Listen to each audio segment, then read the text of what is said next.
Hey guys, my name is Sophie Brancho. I am the owner of Sage Designs and the founder of eventcreatives.com. Behind closed doors, I'm a fool for your love.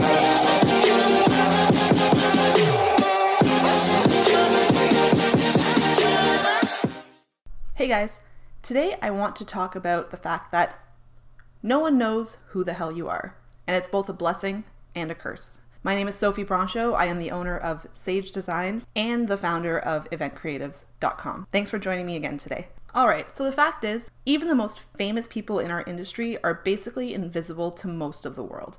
People that you know from the industry, no one else knows. And the people who you look up to and who are technically famous in your own little town are really, really unknown to the rest of the world. All right, so it's story time. I want to tell you about a little story that I thought for sure was going to end my career in this industry. Every year, our industry hosts a little event called the Ottawa Wedding Awards. And that's where everybody from our industry gets together and we hand out awards to some of the top professionals in our industry.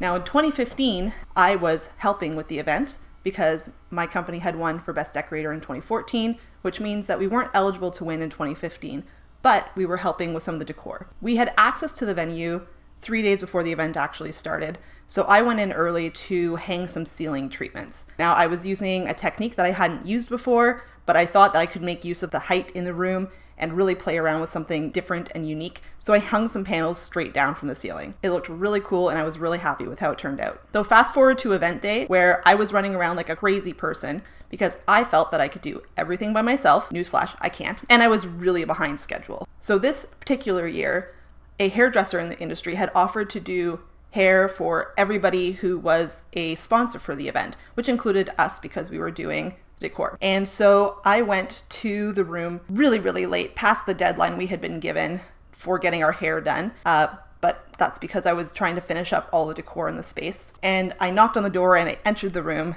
and I was immediately greeted with a room full of puzzled faces. The hairdresser was sitting by the windows and she was finishing up a hairdo. And I kind of just said, hey, is it possible to still get my hair done at this point? I know I'm super late. And she looked at me and she said, sorry, I really can't. I have to start getting ready myself. And I said, okay, I'll figure it out. No worries. Thanks so much. And I left. So I went and got my own hair done. It wasn't great. And then I went and sat down and the awards started. Now, once this room was full of 400 people, it got very hot very quickly. So the venue turned on the air conditioners, which hadn't been done at all over the past 3 days. And once that happened, my drapes, which were hanging from the ceiling, started to spin. I was trying to ignore them, but I found it very distracting. So here I am watching the show, trying to pay attention to the stage, and my friend sitting next to me taps me on the shoulder and says, hey, Soph, I think one of your drapes just fell. And my heart stopped.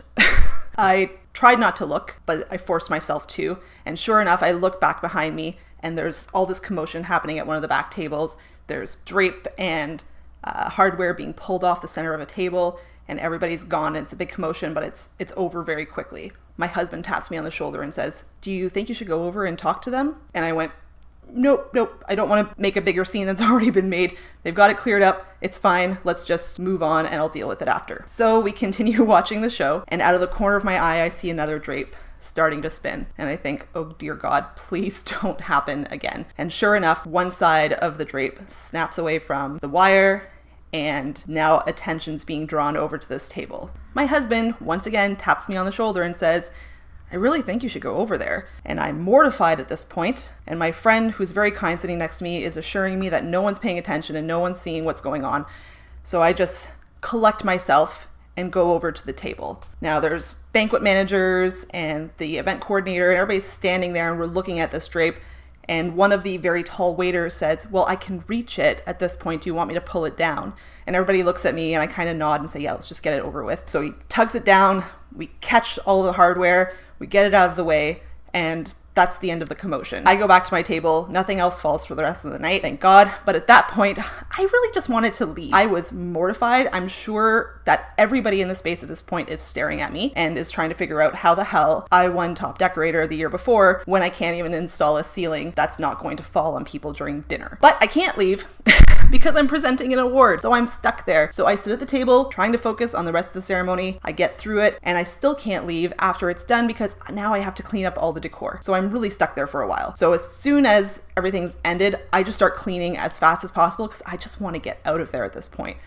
And at some point while I was cleaning, the hairdresser from earlier in the evening came up to me and she said, "Sophie, oh my God, I'm so sorry. I didn't recognize you when you came in. And if I had known it was you, I definitely would have just done something with your hair." And at that moment, I clicked that all those confused faces looking at me in the room when I walked in earlier were because no one knew who the hell I was. And that's so common. In fact, if I was being honest, I didn't recognize about 90% of the people sitting in that room that night, who were all people from our tiny little industry here in Ottawa, and yet there were tons of people I didn't know. So needless to say, it wasn't career ending, because here I am 4 years later now, still doing well, still in business.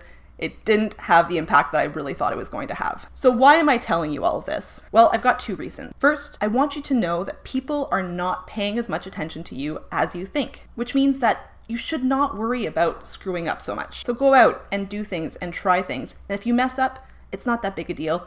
People probably won't notice. Number two, get your ass out there and meet people. Because at the end of the day, you only get referred by people if they know who you are. And if they don't know you, they're not going to send their clients and their friends and their families to you. Get out and meet people. In fact, I met with a photographer just recently who has been in this industry just as long as I have, maybe even a little longer. And we spent 3 hours chatting and just kind of getting to know each other. And this was the first time that we really had a chance to sit down and talk. And after 3 hours of chatting, it came out that he thought I owned a completely different company. He knew my name, but he didn't know which business I was from. That's saying something. You need to get out there. Make sure people know who you are as much as possible. So what do you think? Do you agree with me? People really care what you're doing? Are people paying attention? Should you worry more? Should you be paying more attention to what other people are doing? Let me know what you think in the comments or send me an email. Next week, I'm going to be talking about story. Story has become a huge topic in marketing these days.